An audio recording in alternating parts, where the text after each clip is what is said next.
Welcome back to Crime and Mystery with Mia. That's me. Today I'm going to be telling you about the absolutely brutal murder of Noor Mukadam. Noor was the victim of a brutal torture and murder at the hands of an unhinged lover and childhood friend that didn't know how to take no for an answer. She was known to be artistic, she was soft-hearted, she loved animals and was just full of life. She was 27 years old at the time of her murder. Noor was from a wealthy family and the daughter of a former diplomat when she was held against her will and brutally murdered. She was held hostage for 2 days and was tortured with brass knuckles, raped, and was finally decapitated because she refused advances from her murderer. Her murderer, Zahir Jaffer, was recently convicted, had premeditated the murder and his escape by booking a one-way ticket days prior to the event. It seemed as though he had been planning to kidnap Noor but changed his mind while on the way to the airport with her. The exact events are unknown, but it seems as though Zahir had contacted Noor and somehow had gotten her to agree to come over to his house. On the evening of July 7th, 2021, records show that Zahir called Noor. She, for unknown reasons, like I said, left her house and arrived at his house around 10 p.m. At around 2 a.m., he left his house with Noor, whose shoes were missing, and they both got into a taxi heading to the airport.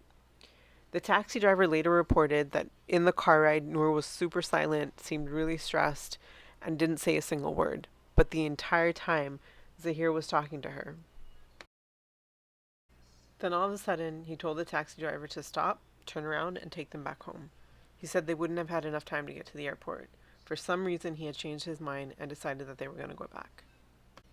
So while all this was going on, her parents had been busy that day and were in and out of the house and just didn't really notice that she was gone. When they came back by the evening time, they noticed that she had not returned, and by nighttime they started to worry.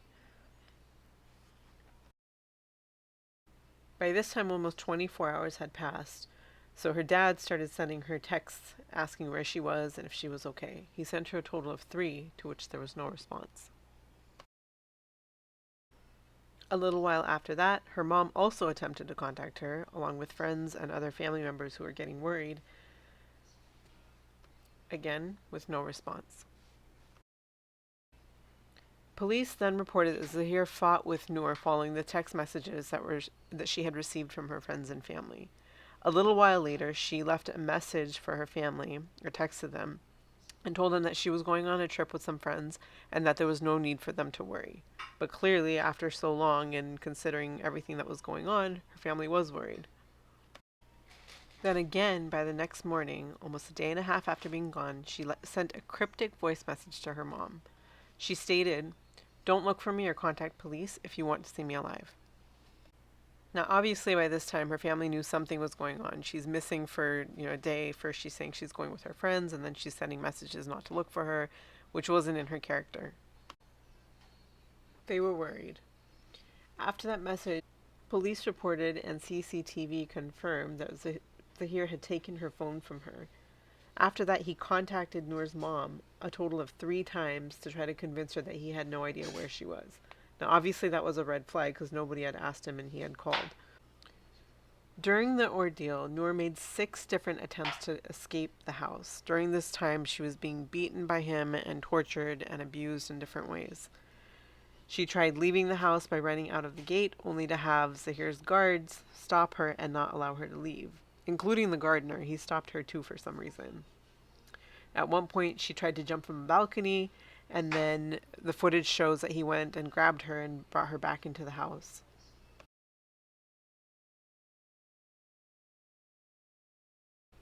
In this footage, you'll see her hiding inside of a shed, and he comes out, grabs her, and pulls her back into the house without anybody stopping her. The guard is standing right at the door watching everything going on.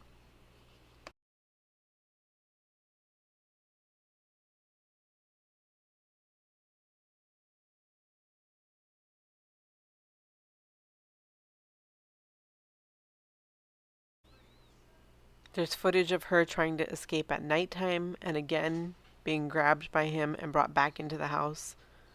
It looks like she had her purse and things with her ready to leave.